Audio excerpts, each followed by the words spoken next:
Video pembelajaran ini diambil sebagai tugas UKIN PBG dalam jabatan 2020 Universitas Negeri Malang. Video ini diambil tanggal 18 November 2020. Mata pelajaran pemrograman dasar dimulai jam pertama, yaitu pukul 07.00 sampai 08.00 waktu Indonesia Barat.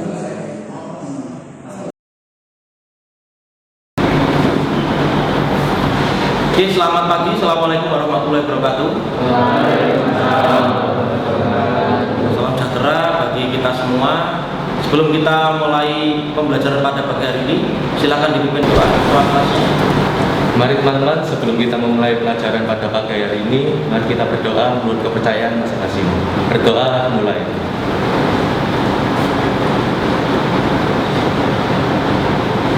Berdoa selesai. Jangan berkerumun lah, intinya seperti itu. Terus kalau memang tidak diperlukan untuk keluar rumah, sebaiknya di rumah saja, belajar di rumah. Kita hindari kerumunan atau hal-hal yang tidak perlu di luar. Untuk kesempatan pagi hari ini, kebetulan kita masih simulasi pembelajaran masa pandemi, di mana yang masuk hari ini hanya setengah dari siswa yang ada. Kalian adalah masih merupakan siswa baru di sini, kelas 10 RPL 1, di mana ya masih baru masuk, tiba-tiba sudah kena pandemi dan mengharuskan pembelajaran di rumah. Oke, sebelum saya masuk ke materi utama saya pagi hari ini, kalau saya perhatikan di e-learning sudah banyak yang mengerjakan untuk tugas-tugasnya. Ada pretest, ada proses juga sudah dikerjakan semua, alhamdulillah. Pretest di situ saya gunakan untuk uji coba seberapa jauh kalian akan mengenal materi, sedangkan postesnya itu saya akan gunakan untuk seberapa jauh kalian sudah mendalami materi. Jadi pretest itu sebelumnya kalian diuji coba, di tes begitu, paham nggak dengan materi tersebut. Nah, postesnya itu adalah setelah dipelajari kalian seberapa jauh memahami materi tersebut. Alhamdulillah sudah mengerjakan semua. Kalau saya lihat kurang jelas, barangkali silahkan ditanyakan. Ada yang kurang jelas? Jelas semua ya? Alhamdulillah. Karena nanti pada kesempatan kali ini kita akan membahas lanjutannya, yaitu tentang fungsi dalam pemrograman. Sebelumnya, Ahmad Fahari, Asilis, ya, Ahmad Rizal, Aditya, Alvan Kamil, Ali Budin, Alvin Sabilillah, Anggi tidak ada ya, lalu Brian, Devina, sama Kevin. Ya, tentang materi sebelumnya, yaitu array dalam pemrograman, itu kita membahas tentang tipe data dengan bentuk array, di mana satu tipe data dengan satu tipe data yang sama itu bisa menyimpan lebih dari satu data. Kalau variabel biasa itu hanya bisa menyimpan satu data, kalau variabel array bisa menyimpan banyak data. Untuk mengisi array bisa menggunakan perulangan. Kita sudah membahas perulangan di materi sebelumnya, sebelum array. Atau untuk menampilkan array juga nilainya juga lumayan, ada yang lumayan bagus, ada yang lumayan hancur ya.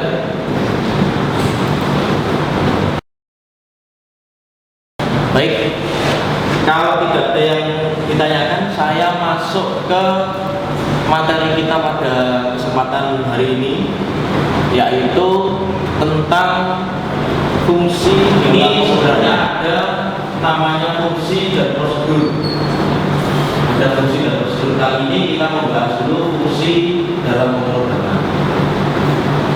Ya, usaha pembelajarannya kurang lebih dari pada hari ini, pada 2 jam mata pelajaran ini, kalian bisa memahami konsep fungsi dalam bahasa pemrograman.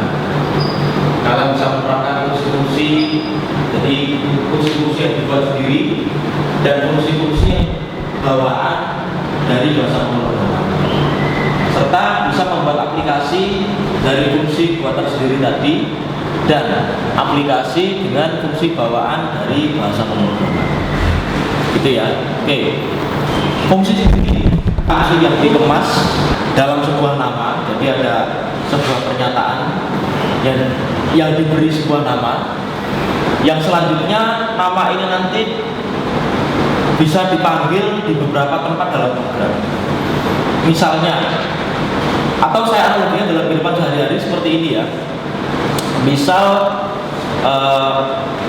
kalian saat masuk normal, kalian masuk saat pembelajaran normal, itu pada saat istirahat kalian ke kantin misalkan. Nah, saat ke kantin 36 anak ini ke kantin semua. Akhirnya kantin menjadi penuh. Akhirnya kantin menjadi kerudit atau penuh, ramai begitu. Nah, sebenarnya ada cara efisien supaya tidak semuanya ke kantin tapi semuanya bisa makan. Yaitu caranya dengan nitip. Mungkin diwakili oleh Kevin, dititipi, kalau ini jumlahnya 36 ya berarti kurang lebih dititipi sekitar 12 anak. Jadi si Fahri dititipi 12 makanan, si Adit dititipi 12 makanan, Kevin dititipi 12 makanan. Yang berangkat nanti cuma 3 anak saja. Tapi nanti ketika kembali dapat bisa makan semua. Nah, itu artinya. Nah, berarti artinya kalau misalkan pemrograman, misalkan sebenarnya bisa pemrograman ada 1000 baris gitu ya. Itu bisa ditulis semuanya 1000 baris, 1000 skrip pemrograman ditulis semua itu bisa. Akan tetapi biar efisien untuk pemrograman yang kira-kira tulisannya atau skripnya sama, itu cukup ditulis sekali, ditulis dalam sebuah function. Nah, nanti functionnya itu tinggal dipanggil berulang kali. Jadi tidak perlu menulis kode yang sama kembali. Nah, dengan hasil yang sama besok gantian lagi biar adil misalkan seperti itu. Itu manfaat prosedur atau analogi prosedur dalam kehidupan sehari-hari. Jadi program yang panjang, pastilah program yang panjang itu pasti biasanya ada beberapa tulisan kode yang sama. Dan tulisan kode yang sama itu tidak perlu ditulis ulang, ditulis sekali dalam function, nanti tinggal dipanggil namanya saja. Kan lebih pendek kalau namanya. Misalkan baris isi kode itu ada yang sama itu ada 100 baris, kalau total barisnya 1000 baris, total baris yang sama ada 100 baris. Ya daripada nulis 100 berulang kali, berarti tinggal 100 itu ditulis sekali, nanti tinggal dipanggil namanya 10 kali sama dengan 1000 baris. Itu manfaat fungsi ya, atau prosedur ya. Cuma nanti ada bedanya fungsi sama prosedur. Itu supaya lebih ringkas, lebih mudah diingat ya, daripada menulis secara utuh. Atau juga misalkan kalian diminta mendeskripsikan, coba deskripsikan arti dari berangkat sekolah. Berangkat sekolah adalah mandi, ganti baju, sarapan, ambil bawa kendaraan, lalu berangkat ke sekolah. Kan ada 6 langkah. Dan 6 langkah itu bisa diringkas jadi satu dalam sebuah fungsi namanya berangkat sekolah. Jadi ketika saya panggil berangkat sekolah, otomatis menjalankan 6 dari langkah-langkah tersebut. Jadi nggak perlu ditulis ulang lagi, seperti itu panggil nama fungsinya. Setelah itu akan dikerjakan langkah-langkah dari program yang dimaksudkan untuk mengerjakan suatu tugas tertentu dan letaknya terpisah dari program yang memanggilnya. Jadi fungsi dibuat sendiri, nanti ada program utama, ada fungsi, ada program utama. Nah, konsep fungsi yang berulang-ulang dapat menyusun kode program agar terlihat lebih rapi, jadi biar lebih enak kalau lebih rapi dilihat seperti itu, dan lebih mudah ketika dilakukan proses debug. Debug itu mencari kesalahan dalam program, itu lebih mudah. Nah, ini ada hierarkinya. Ini ada fungsi main, ada lagi fungsi A, fungsi B, fungsi C, fungsi C1, fungsi C2, fungsi C3 dan seterusnya. Jadi ada fungsi main, ada fungsi-fungsi yang banyak. Setelah itu, nah tinggal di dalam fungsi main ini tinggal dipanggil saja A, dipanggil saja B, dipanggil saja C, atau C di dalamnya juga ada C1, C2, C3 dan seterusnya. Jadi di dalam A ini juga sendiri ada banyak langkah-langkahnya, di B juga ada. Jadi memanggil namanya A saja, otomatis langkah-langkahnya dapat semua. Ada yang ingin ditanyakan dulu untuk ini? Ya silakan. Izin bertanya Pak, perbedaan antara function dengan prosedur itu apa? Oke, perbedaan antara prosedur dan function seperti yang di awal tadi saya sampaikan adalah untuk prosedur nanti di pertemuan berikutnya ya akan saya bahas. Sekarang bahas fungsi dulu, akan tetapi perbedaannya secara mendasar. Kalau fungsi nanti ada nilai baliknya, kalau prosedur itu tidak ada. Jadi ibaratnya seperti ini. Fungsi itu saya memanggil sesuatu, tapi yang saya panggil memberikan nilai balik. Kalau prosedur saya manggil saja tanpa ada ekspresi apa-apa. Misalkan saya panggil Vin. Nah, ketika saya panggil Kevin, saya panggil Vin begitu.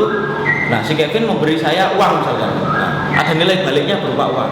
Kalau saya panggil Vin, hanya datang saja tanpa memberi nilai balik apa-apa, itu prosedur.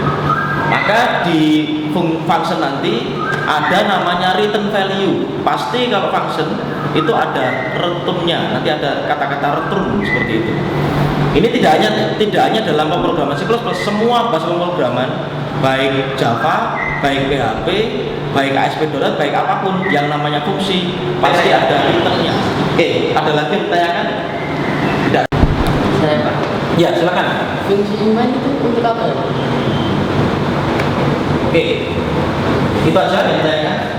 Ya, di dalam paparan saya ini ada fungsi main, ada fungsi A, ada fungsi B, ada fungsi C, dan seterusnya.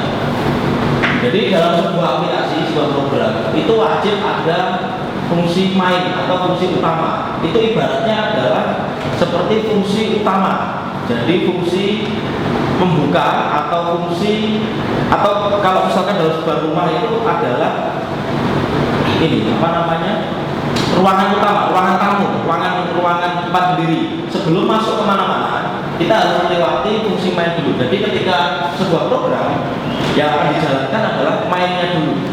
Nanti di dalam mainnya ada apa, baru memanggil fungsi-fungsi yang lain. Gitu ya.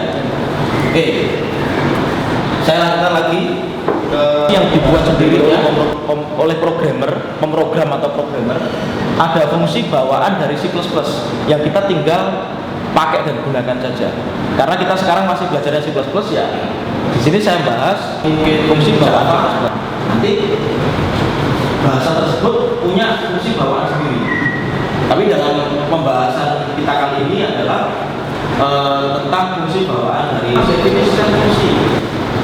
Setiap fungsi yang dipanggil dalam program harus didefinisikan. Tanpa didefinisikan dia tidak akan dikenal. Ya seperti kita, seperti mungkin saya saat pertama kali kemarin mengenal kalian di kelas 10 ya, atau saat kemarin masih orientasi. Ya saya tidak mungkin kenal kalian kalau tidak mengabsen satu-satu atau kalau tidak memperkenalkan diri. Nah, memperkenalkan diri itu namanya definisi. Jadi kalau ada istilah definisi dalam program itu seperti perkenalan dulu. Jadi di sini fungsi itu dikenalkan. Oh ternyata dalam program ini ada namanya seperti kalau saya ambil dalam contoh itu adalah ada fungsi namanya kuadrat. Dan fungsi harus punya tipe data karena dia mengembalikan nilai balik. Nah di sini kuadrat tipe datanya adalah long. Long itu seperti nomor tapi panjang. Ya, karena ada integer. Kalau integer itu bilangan bulat. Terus ada lagi double, ya double itu bilangan pecahan tapi lebih panjang daripada long. Jadi paling kecil bilangan pecahan itu long, selebihnya nanti ada double. Atau kalau bilangan bulat itu ada integer, nanti ada bikin. Kalau paling kecil ada byte. Untuk karakter ada char. Untuk itu data, kalau ingin menyimpan huruf ada string dan seterusnya. Nah, kembali lagi ke fungsi. Jadi di sini fungsi itu kita deklarasikan namanya, definisikan namanya, lalu tipe datanya apa, lalu di sini ada ini yang saya sampaikan tadi, wajib ada returnnya. Atau itu nilai data seperti kita mau isikan data. Jadi kita saat panggil kita isikan data. Atau dalam analoginya, dalam kehidupannya misalnya saya panggil dan dari uang yang saya kasih, Adit juga kasih saya mungkin katakan misalkan saya mau membeli Adit jualan misalkan, Adit jualan HP misalkan. Ya saya panggil Adit, saya ngasih uang kepada Adit, terus Adit ngasihkan HP ke saya mau ngasih uang ke Adit tadi, itu adalah parameter. Adit memberikan HP ke saya, itu adalah return value gitu. Itu adalah konsep fungsi seperti itu. Oke, saya lanjutkan lagi. Ya, ini contoh kode program. Contoh kode program untuk sebuah fungsi. Baik, mungkin di sini langsung dipraktekkan aja. Silakan dibuka silakan dibuka browser, lalu ketikkan cpp.sh. Kita praktek menggunakan editor online. Nah, silakan ketikkan.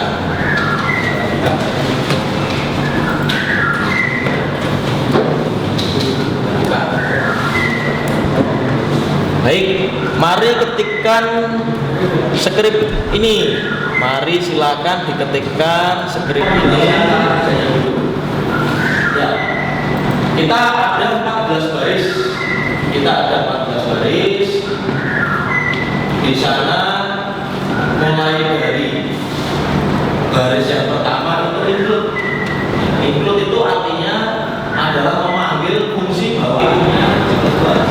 Ini library, jadi siklus punya library, punya pusaka namanya string. IO itu singkatan dari input output, ya string itu seperti sebuah streaming ya. Oke, kita fokus di baris nomor 4 sampai baris nomor 14. Baris nomor 4 itu kita buat baris nomor 4 sampai baris nomor 9 itu adalah sebuah fungsi. Baris 11 sampai baris 14 itu adalah fungsi utama. Yang pertama kali adalah baris nomor 11 sampai 14, mainnya dulu. Jadi seberapa pun panjang daripada program kita, yang akan dicari pertama kali itu main. Kalau ini kelas 10 RPL 1 misalkan. Ketika guru mencari, itu yang pertama kali dicari adalah ketua kelasnya. Main itu ibarat seperti ketua kelasnya. Karena apa? Dengan dipanggil ketua kelas, otomatis nanti akan memberikan informasi kepada anak buahnya. Ibaratnya fungsi-fungsi itu anak buahnya di sini main. Oke, di dalam fungsi main, dalam baris 12 ada dia memanggil fungsi namanya luas persegi. Nah, artinya berarti dia akan memanggil ke atas sini. Luas persegi. Oh, luas persegi ada di sini. Luas persegi. Luas persegi, di dalam luas persegi baris kelima kita buat variabel dengan nama panjang, variabel dengan nama lebar. Tipe datanya integer, berarti ini harus bilangan bulat. Lalu kita tampilkan kata-kata masukkan panjang. Nanti akan muncul kata-kata masukkan panjang seperti ini. Setelah kita ketikkan di keyboard, akan diketik, ya, ditangkap oleh C-in, C-out tadi adalah C-output, ya, karena bahasanya pakai C, ya C-out, ya C-out aslinya seperti itu bacanya. Itu adalah output untuk menampilkan program. C-in itu adalah untuk menangkap inputan dari keyboard.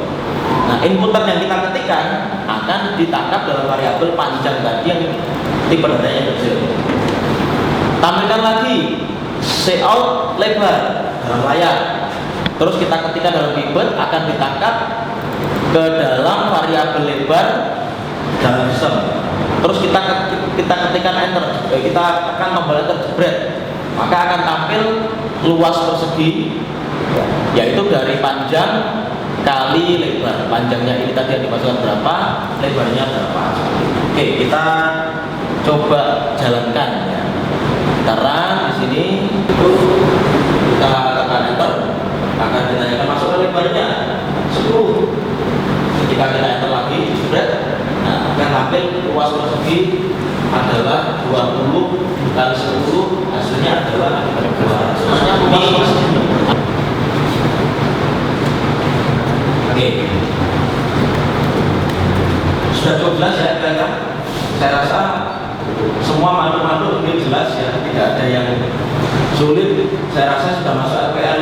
sudah logikanya jalan, tinggal kita nanti akan memupuk atau akan memberikan penguatan di logika, serta nantinya ketika dibawa ke bahasa pemrograman yang lain, bahasa pemrograman apapun, kalian tidak akan merasa kesulitan karena semua bahasa pemrograman pada hakikatnya sama, mungkin hanya beda sintak atau beda penulisan saja.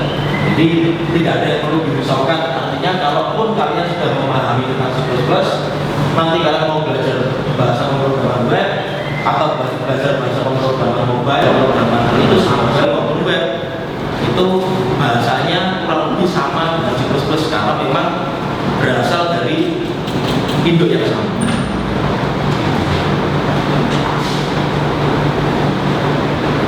Jadi nanti kalau misalkan pengen nampilkan 2 kali, bagaimana caranya? Nampilkan 2 kali ya kita tinggal tulis di bawahnya luas persegi. Nah ini ya segi.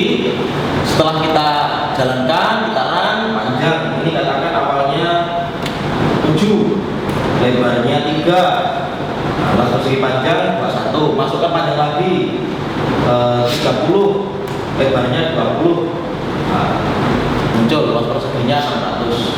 Nah ini kenapa kok nyambung seperti itu ya? Karena di sini Pak tambahkan ini ya, cout line biar ganti baris, pakai line. Jadi saya run lagi,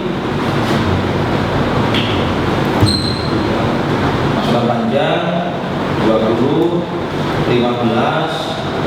Masukkan panjang lagi 30, 25 itu. Nah kalau pengen menampilkan persegi lagi tinggal tulis saja persegi seperti itu, nggak perlu nulis isi dari ini. Nah sebenarnya nulis isi dari ini ya boleh, tapi kalau ada 1000 kali luas persegi panjang ya harus nulisan itu 1000 kali. Tapi kalau menggunakan fungsi ya tinggal panggil nama fungsinya saja, jauh lebih pendek dan lebih praktis. Atau kalau pengen lebih praktis lagi tinggal di looping aja, itu selesai urusan. Itu manfaat dari fungsi dalam pemrograman. Cukup jelas ya? Bisa saya lanjutkan lagi? Oke, saya lanjutkan lagi. Sudah pinter-pinter Pak anak di sini.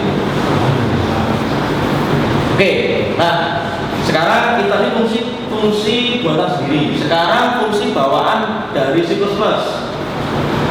Di C++ itu juga saya ilustrasikan, misalkan fungsi itu seperti contoh kalian mau ke kantin beli makanan, daripada ke 36 anak pergi kantin diwakili oleh 3 anak dan ke kantin balik lagi ke sini, itu artinya kalian mengerjakan pekerjaan itu sendiri.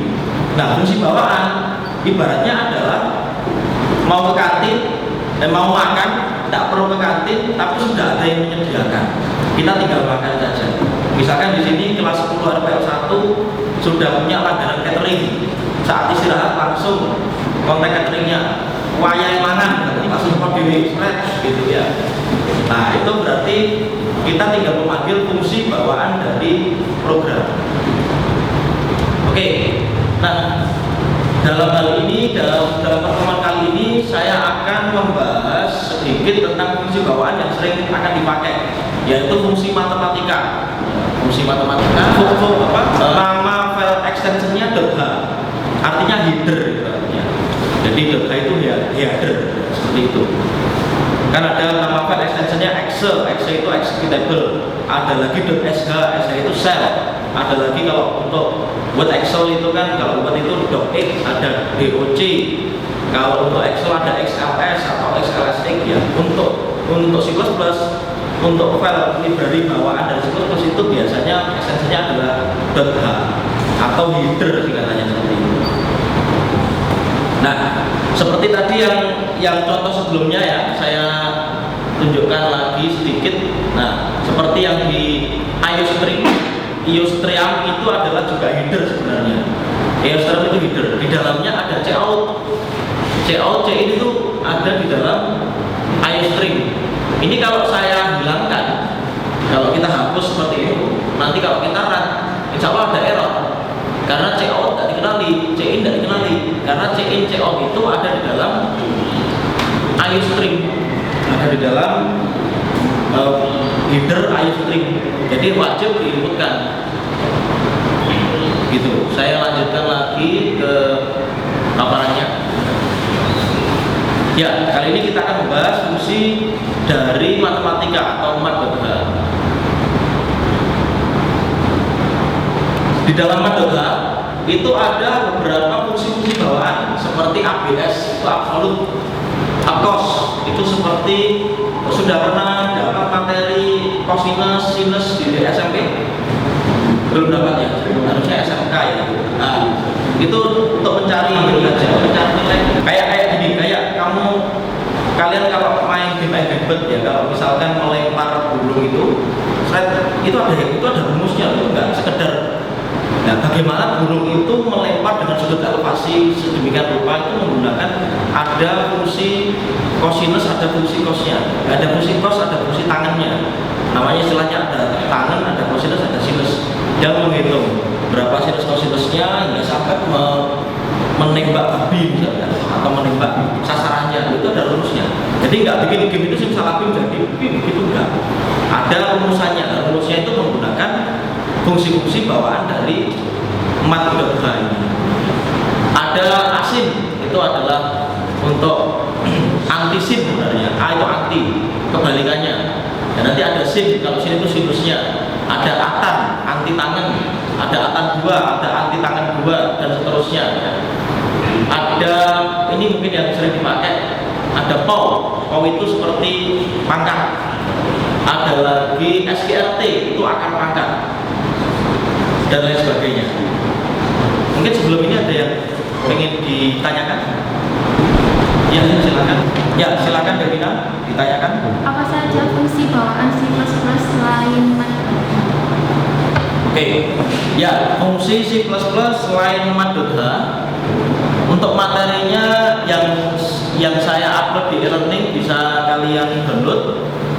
Di situ sudah ada fungsi-fungsi fungsi-fungsi bawaan C++ selain mat.h. Ada contohnya untuk karakter, operasi karakter, ada C-type.h. Ada lagi ya tadi yang saya sampaikan fungsi matematika, ada mat.h. Ada lagi fungsi untuk struktur menggunakan tipe Devstruct. Ya, itu bisa kalian baca di modul yang saya share di e-learning. Tapi dalam pembahasan kali ini, hari ini saya ingin membahas dulu tentang matematika, yaitu mat.h. Gitu ya, ya. Ya, saya lanjutkan dulu. Contoh program mencari pangkat dengan fungsi POW. Contoh program mencari pangkat dengan fungsi POW. Pangkat itu kan 2, pangkat 2 berarti 4 ya.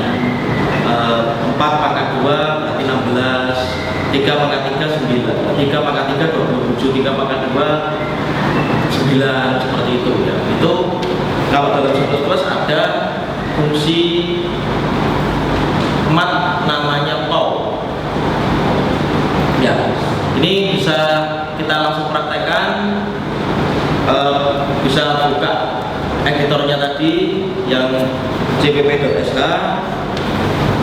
Saya tunjukkan untuk masing-masing skripnya, apa arti dari masing-masing skripnya. Ya.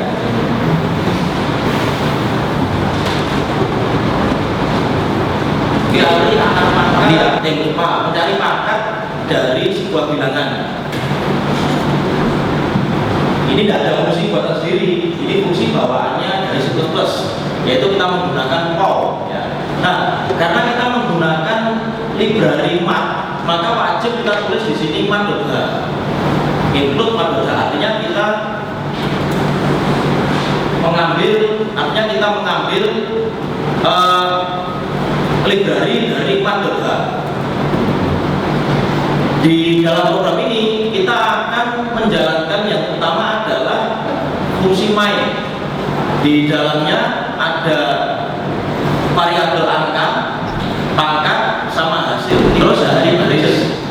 Lalu tampilkan garis-garis seperti ini ya.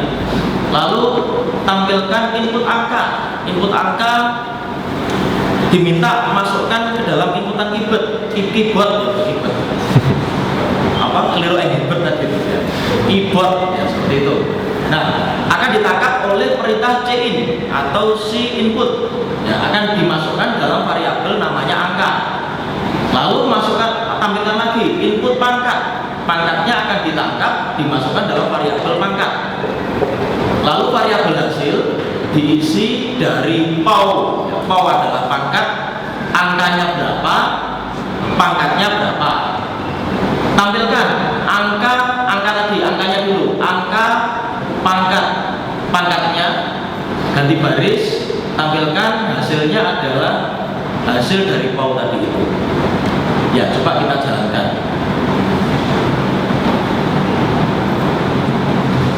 Oke, misalkan saya masukkan angkanya 3, pangkat 2, hasilnya adalah 3 pangkat 2, hasilnya 9. Kita coba lagi, misalkan seperti yang 16, pangkat 2, hasilnya adalah 256. Atau bisa juga kalian pangkat yang besar ya, mungkin selama ini yang sudah dipelajari hanya pangkat 2, pangkat 3, pangkat mungkin pangkat yang banyak, mungkin misalkan 50 pangkat internetnya ya. Saya run lagi 50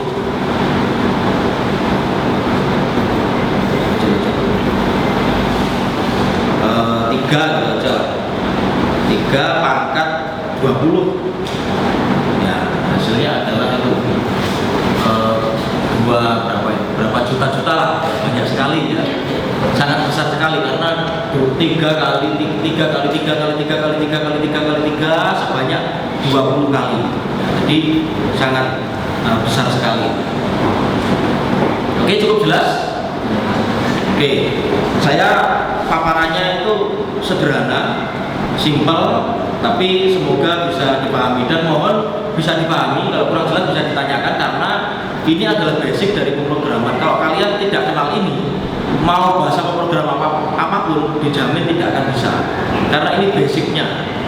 Ibaratnya misalkan kalau kalian pengen nyetir pesawat ya, minimal kalian bisa nyetir mobil lah, atau di bawahnya bisa nyetir pedal. Kalau di bawahnya kedepannya akan sulit.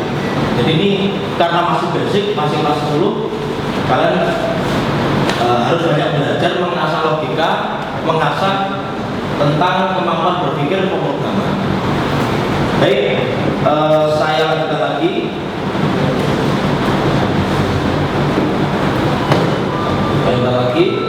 Nah, ini latihan, mohon nanti dikerjakan di rumah dan diupload di e-learning yang sudah saya tentukan ya.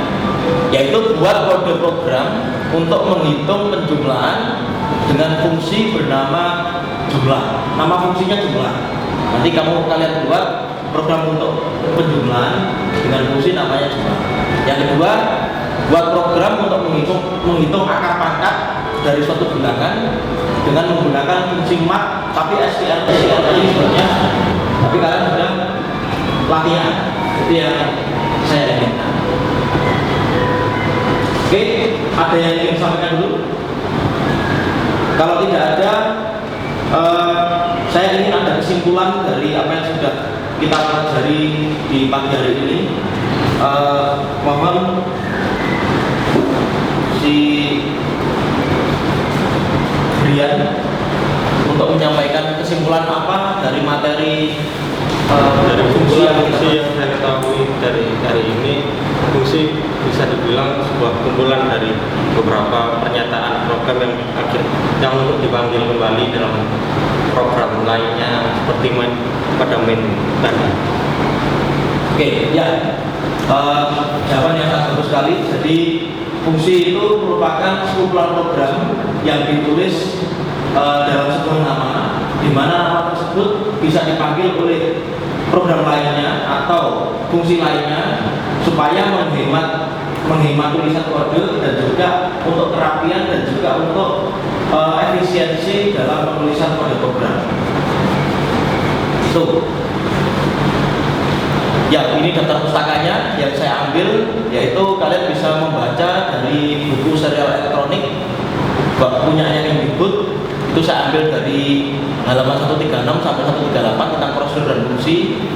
Lalu pada halaman 230 sampai 233 tentang fungsi dalam situs. Dan juga saya mengambil dari materi di internet, yaitu dari dunia ilkom tentang fungsi dalam bahasa C, dan juga dari petani kode ya, itu tentang fungsi dalam situs. Oke, itu mungkin sedikit yang bisa kita pelajari pada pagi hari ini. Mohon nanti semuanya membuka e-learningnya di rumah dan mengerjakan post-test maupun pretest yang sudah saya sediakan. Jadi di pretestnya itu kira-kira sudah pernah mengenal atau belum? Post-testnya setelah menjalani fungsi, kalian seberapa besar kemampuan untuk mendalami materi fungsi yang sudah ada, gitu ya. Terus tugas-tugasnya tolong dikerjakan. Terus bagi yang kemarin belum sempat ikut UTS, silahkan mengikuti materi UTS. Saya berikan kesempatan 3 kali di sana. Jadi yang belum, ya yang sudah ikut UTS ada 36, semuanya sudah ikut. Cuma nilainya ya kalau ada yang mungkin merasa kurang, jadi saya masih kasih kesempatan. Ini seperti contohnya 66, 68, 42. Ini mohon bisa mengerjakan ulang, saya kasih kesempatan. Kalau tidak ada yang ingin disampaikan lagi, tidak ada yang saya ada lagi, mungkin bisa kita akhiri pembelajaran kita pada pagi hari ini. Selain nanti ada materi atau mata pelajaran yang lain. Terima kasih atas perhatiannya, mohon maaf atas segala kekurangan. Mohon tetap menjaga protokol kesehatan dimanapun, dan kalau misalkan memang sangat tidak penting untuk keluar rumah, sebaiknya di rumah saja. Dan tugas-tugas kalau dikerjakan minggu depan kita akan review dan akan saya cek bersama-sama, dan hasilnya akan saya lakukan bersama-sama untuk menjadi bahan refleksi pembelajaran kita semua. Oke, terima kasih. Itu aja yang bisa saya sampaikan di pagi hari ini. Selamat pagi, terima kasih, dan assalamualaikum warahmatullahi wabarakatuh.